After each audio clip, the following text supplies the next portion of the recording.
Bonjour à tous et bienvenue dans Avis de Tendance, l'émission qui vous rafraîchit les idées. Mode, design, cuisine, tendance sont au rendez-vous de ce 26 minutes très lifestyle. Et aujourd'hui, j'ai la grande chance de recevoir une artiste touche à tout, comédienne, chanteuse, écrivain. Elle remonte actuellement sur les planches du théâtre Rive Gauche à Paris dans un spectacle musical entièrement dédié à la chanteuse Billie Holiday. Elle vient aussi de lui consacrer un livre aux éditions Albin Michel. Je veux bien sûr parler de Victor Laszlo. Ah, la voilà qui arrive.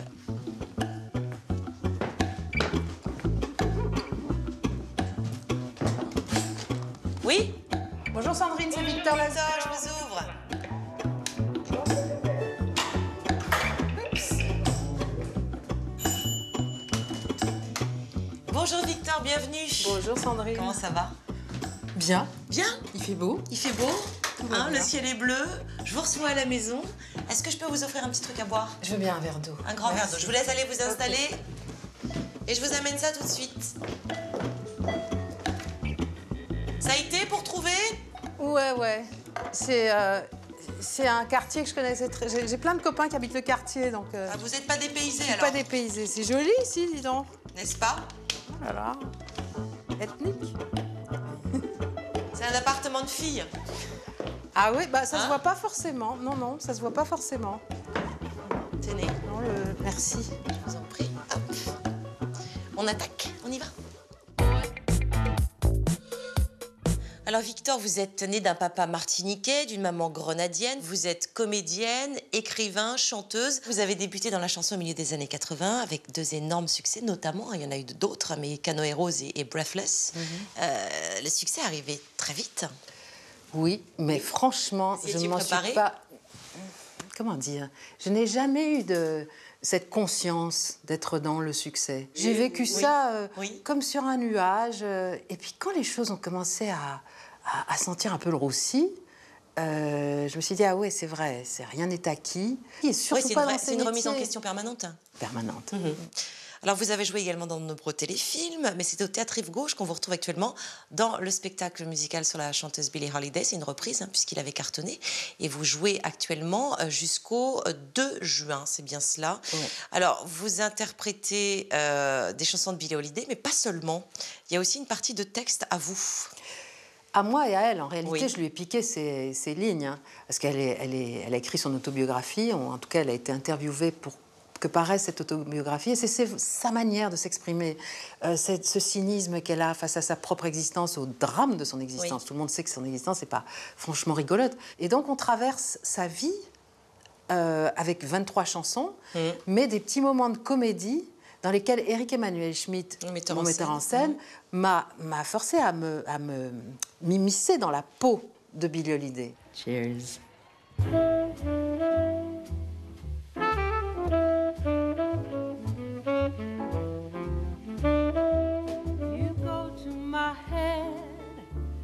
Depuis l'adolescence, sa voix me hante. Elle me révèle quelque chose d'intime, attirante, repoussante.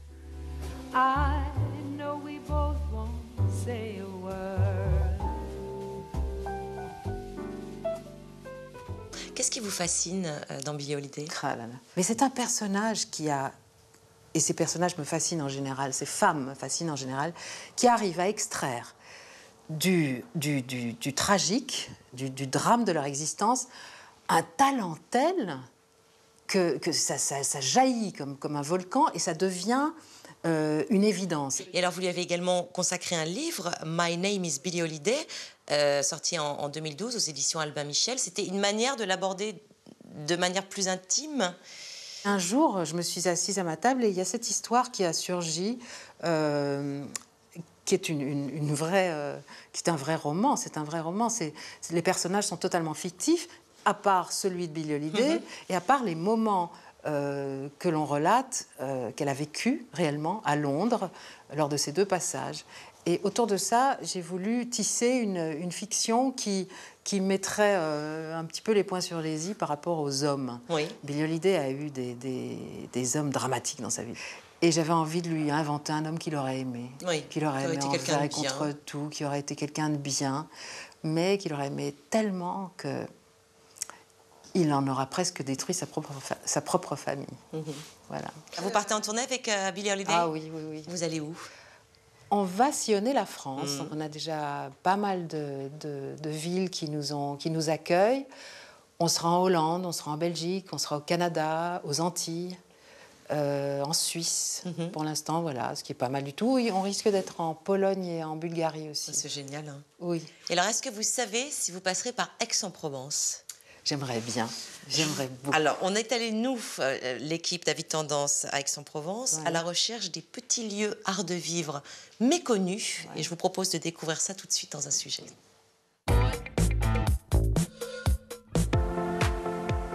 Bourgeoise, Aix-en-Provence, ce serait plutôt une belle chic et distinguée, toujours aussi séduisante.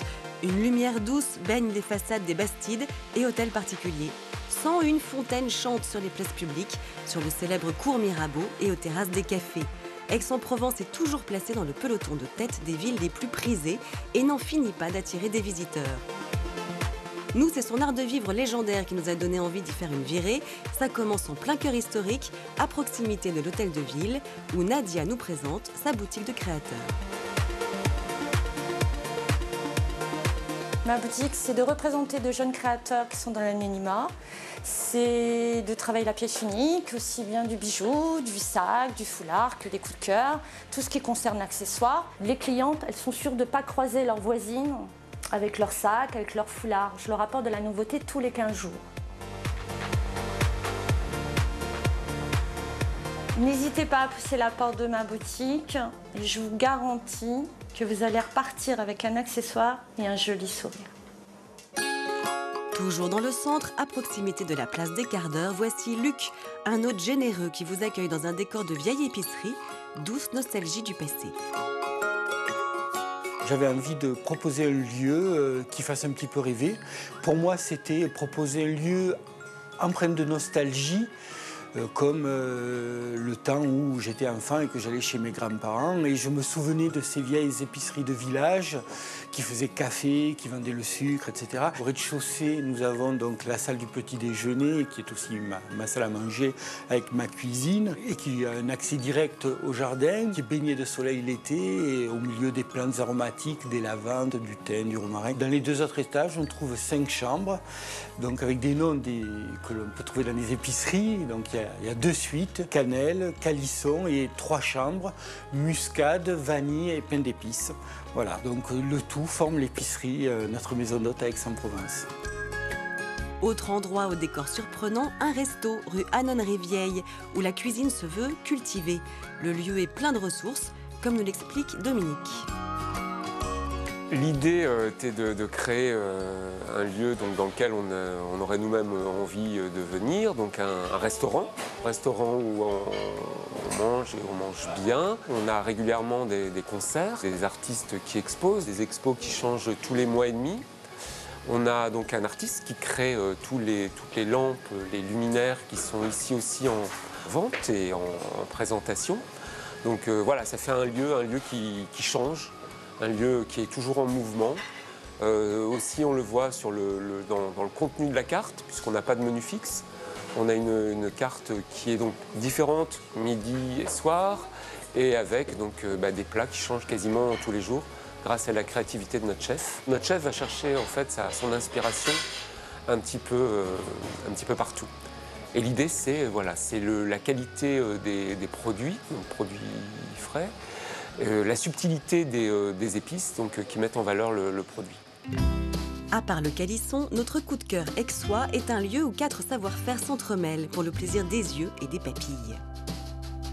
Le comptoir L'Oranger, c'est un commerce un petit peu à part. C'est la réunion d'un restaurant, la réunion d'une boulangerie, d'une pâtisserie, d'une épicerie fine et d'un magasin de décoration. Si on devait décrire le comptoir en 3 mots, je dirais les belles choses.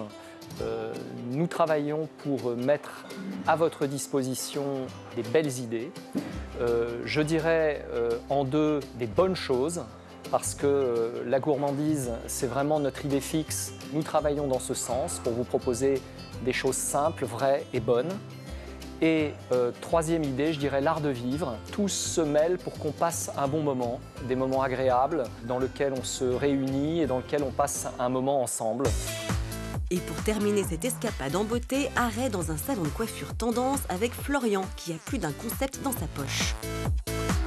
Au niveau des coupes, au niveau des coiffages, on essaye vraiment de varier. Un jour, on va avoir en fait une cliente qui va être hyper classique. 2 heures plus tard, on va avoir une cliente qui est extravertie, qui veut quelque chose, qui sort vraiment du lot, l'originalité en fait. La mode est assez personnelle, donc on essaye vraiment d'être présent et vraiment d'aider nos clients et de les servir au maximum. Je dirais que c'est un salon déjà qui est assez avant-gardiste, c'est un salon cool et c'est un salon quand même assez rock'n'roll. Alors Aix-en-Provence, ville d'eau et ville d'art, ok, c'est surtout une ville ouverte sur le monde aux dimensions humaines. Que vous soyez fashionista ou père tranquille, ses ruelles animées et son charme intemporel vous séduiront.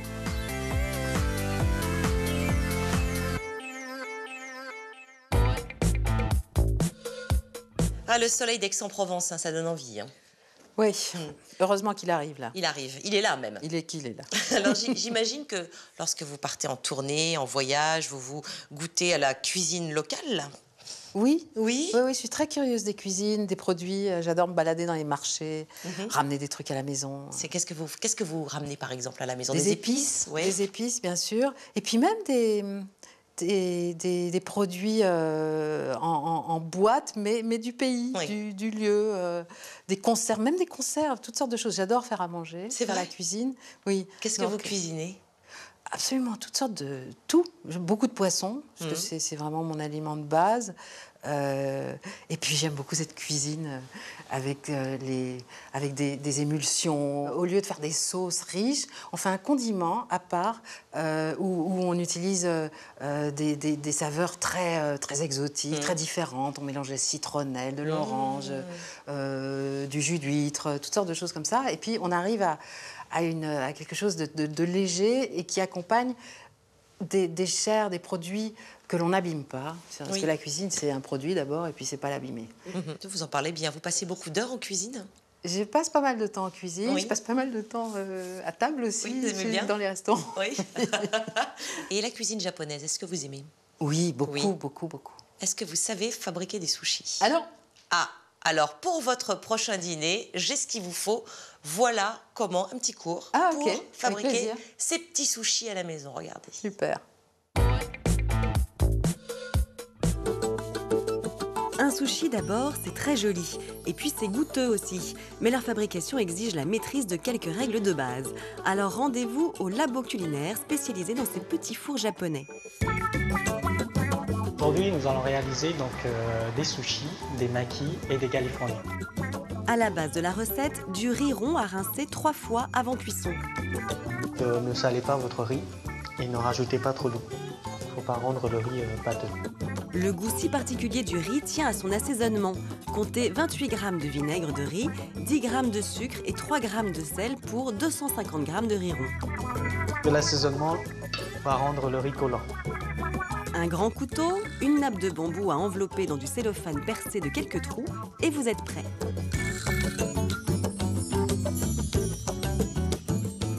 Pour réaliser un bon nigiri sushi, la découpe du saumon est minutieuse. Pour les sushis, c'est environ 5-6 cm. Vous positionnez 3 doigts et vous écartez un peu les 3 doigts. Puis on dépose le couteau et là vous avez donc la longueur. Ensuite la découpe. Alors une fois arrivé à la pointe, si jamais la tranche n'est pas terminée, cisaillez pas, vous soulevez délicatement et vous reprenez donc la découpe, la même découpe. C'est cassé bien. Trempez les mains dans l'eau et égouttez. C'est le moment de former des boulettes de 15 g de riz. Et vous lui donnez une forme ovale. Ne tassez pas trop, il faut que ça reste cassant, fondant en bouche. Vous mettez un peu de wasabi sur une seule partie de la boulette. Le wasabi est une moutarde à base de réfort pour les plus téméraires. Ensuite, posez le poisson sur le riz. Il faut que ça soit une épaisse tranche de saumon et une petite boulette de riz. C'est pas l'inverse. Jusque-là, ça va. Alors, nous allons continuer sur les makis et californiens. Ici, vous avez donc une feuille de nori. Une feuille de nori qui est une feuille d'algue séchée. Une feuille d'algue à couper en deux. Sur son côté le plus mat, étalé 70 g de riz. Vous délimitez une marge d'environ 1 doigt, sans riz. C'est ce que vous permettra à la fin de pouvoir rouler le maquis. Et essayez donc d'avoir la même quantité de riz un peu partout. Pourquoi il est important que le riz soit aéré? Pourquoi? Parce qu'en fait, si vous tassez trop le riz quand vous allez le manger, ça va pas être bon. Découpez ensuite des bâtonnets de saumon à poser sur le riz. Vous collez les deux extrémités de riz ensemble. Vous devez absolument avoir la marge qui dépasse. C'est bon? Ça, c'est la première étape. C'est pas terrible. C'est un peu trop dedans. Une fois que le maquis est terminé, donc, il faut garder la fermeture vers le bas et laisser que le riz humidifie la feuille. Autour maintenant du California. Né en Californie, comme son nom l'indique, c'est une interprétation occidentale du maquis japonais. Cette fois-ci, nous avons besoin de un peu plus de riz, environ 85 g de riz. Par contre, on garde la même épaisseur que le maquis. Cette fois-ci, on a moins de marge, donc une demi-marge par rapport au maquis. Alors ça change par rapport à tout à l'heure. On va faire déborder un petit peu le riz de l'autre côté, d'un demi-centimètre. Vous pouvez vous tourner comme ça pour regarder si vous dépassez assez de marge. Par la suite, il faudra donc saupoudrer de sésame. Retournez le California et déplacez-le au bord de la nappe de bambou pour le rouler. Posez des bâtonnets de saumon et de concombre. Et ensuite, on roule jusqu'à ce que voilà, le bord de la natte touche le bas. Voilà. Non.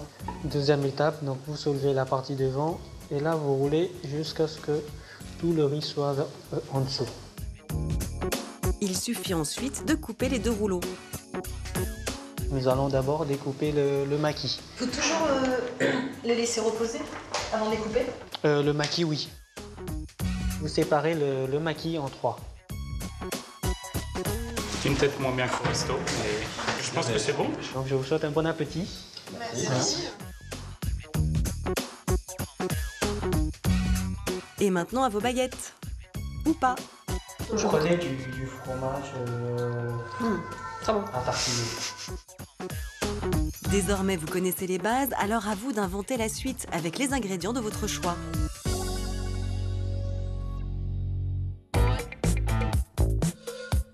Plus de secret maintenant pour fabriquer les sushis.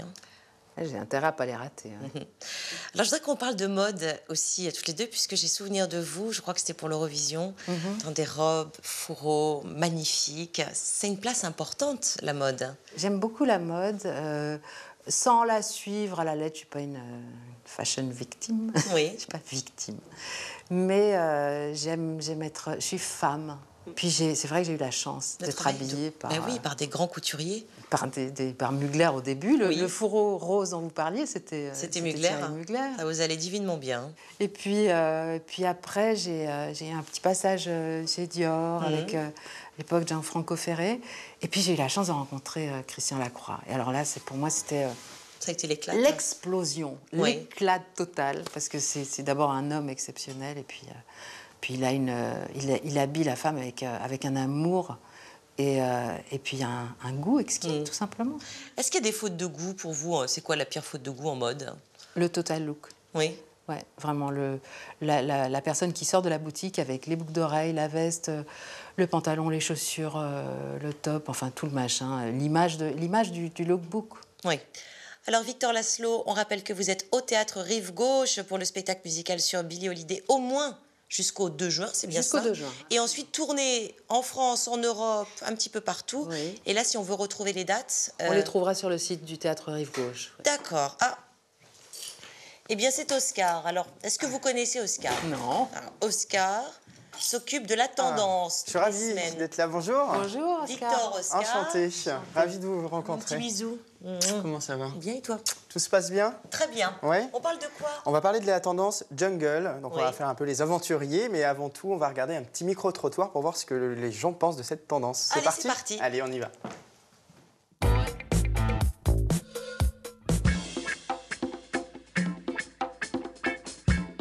Si je vous dis la tendance jungle, qu'est-ce que ça vous évoque? Jungle? Ouh, c'est la première fois que j'entends parler. Je suis vraiment désolé. Jungle sauvage, léopard un peu déchiré, du vert kaki, sexe. Sex on the jungle. Oh yeah. Jungle, c'est un style vestimentaire, j'imagine. Non? Voilà, très jeune, donc pas pour moi, plus pour moi. Pour moi, c'est plus un style de musique qu'une mode de vêtements. Moi, le jungle, c'est un peu c'est l'électro, techno bien rythmé, on va dire, qui fait bien bouger. Ça me fait penser à un présentateur de télé. Ah, qui ça? Ardisson. Ardisson, jungle? Ah, jingle peut-être. Jingle, voilà, c'est ça. Magnéto Serge, c'est pour ça. D'accord. Non, là, c'est jungle, comme la jungle. Ah, d'accord. Jungle, c'est jungle. Hein. On peut trouver de tout dans une jungle. Hein. Ça vient en jungle un peu tendance comme ça, je pense. Ouais. C'est ça. Effectivement, et ça ressemblerait à quoi alors? Je sais pas, un peu léopard, un peu les bottes en croco. Est-ce que c'est une tendance que vous appliquez, vous? Pas du tout, non. Non, à part le léopard. Ah. J'y reviens. Sous le manteau, peut-être? Non, pas aujourd'hui. Non. Sympathique, ce petite tendance jungle. Hein. Oui, mais bon, il y en a qui confondent quand même jungle et jingle. Pourtant, c'est pas la même chose. Non, là, on est sur la tendance jungle et je vais même rajouter jungle bell.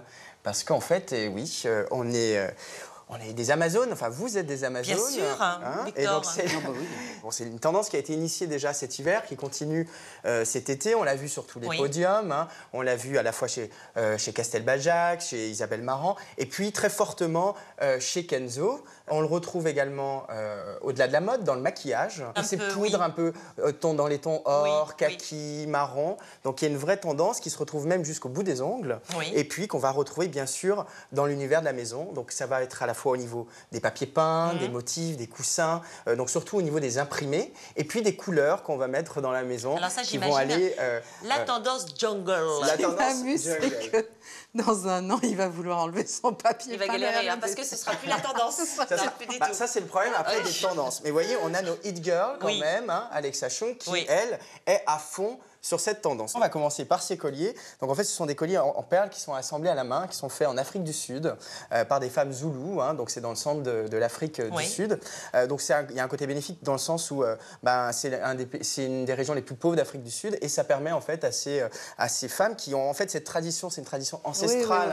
Hein. Donc là, on voit juste un petit, je dirais, petite touche de leur tradition, mais vous savez, elles arrivent à faire vraiment tout se couvrir entièrement. C'est sublime. C'est vraiment très très beau. Donc, vous aimez, Victor? Oui, j'aime beaucoup ça. Je pense que c'était Galliano, dans sa première collection, Dior avait fait tout un thème sur ces couleurs-là, avec alors comment on le porte? Avec un truc tout simple en dessous. Voilà, un truc tout simple, c'est sûr qu'on va éviter le total look. C'est pareil quand c'est des tendances comme ça qui sont très fortes, hein, où les motifs sont forts, les couleurs sont fortes, on va toujours les utiliser en petites touches. Donc ça va être un accessoire, donc là, ce collier. Vous retrouvez également le côté camouflage qui revient, c'est fun. Hein, donc ça c'est pareil, hein, c'est à porter très simple ou même très chic, avec simplement ça en décalage. Hein, ça peut être, donc ça c'est une tendance aussi pour cet été. Et puis enfin on va finir avec la maison et on retrouve effectivement dans la décoration beaucoup d'imprimés inspirés de cette tendance de l'exotisme. Donc on va retrouver, ça c'est Jean-Paul Gaultier qui a créé ce motif, hein, qu'on retrouve d'ailleurs une inspiration dans ses vêtements, hein, pour la nouvelle collection. Donc là où on est carrément plongé dans la forêt amazonienne. Il en faut un coussin comme ça. Hein. Il en faut un ou deux en touche, voilà. Hein, c'est toujours pareil, c'est une tendance qui vient en touche. Donc attention. Pas de total look de jungle chez vous. Et puis un autre motif. Après, ces motifs sont déclinés en panthère, en python. Enfin bon, toutes ces inspirations, ces motifs floraux. Ça vous parle, Victor, un petit coussin comme ça chez vous? Non, pas exactement. Non, la tendance pas tout de jungle, suite. c'est pas votre... Pas tout de suite, non, pas tout de suite. J'ai ma propre tendance jungle. D'accord. Voilà, côté sauvage, vous l'avez. Je l'ai en moi. Merci beaucoup, Oscar. À très bientôt. Pour toutes ces explications, c'était super comme d'habitude. Merci, Victor, d'avoir accepté notre invitation. C'est un bonheur, formidable, merci. Et place maintenant à mon agenda Art de vivre, histoire de ne rien louper cette semaine.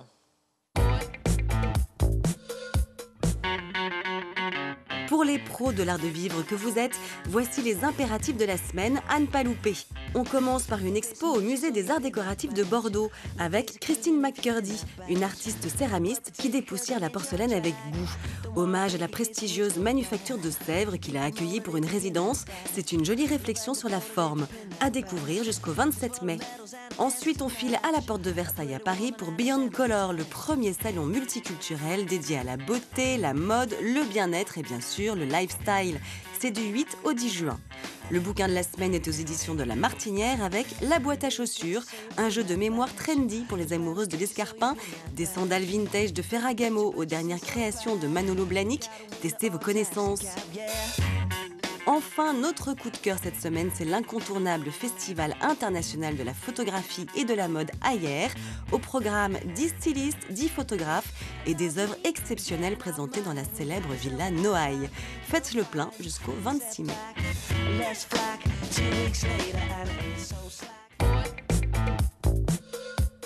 Et bien voilà, Avis de tendance, c'est maintenant terminé. Oui, je sais déjà, mais on se retrouve dès la semaine prochaine avec un nouvel invité pour parler art de vivre. En attendant, n'hésitez pas à aller faire un petit tour sur le site stylia.fr pour retrouver toutes les infos de l'émission. Je vous fais de gros baisers et portez-vous bien. Bye bye. Everybody's gotta live. I think you know the reason why.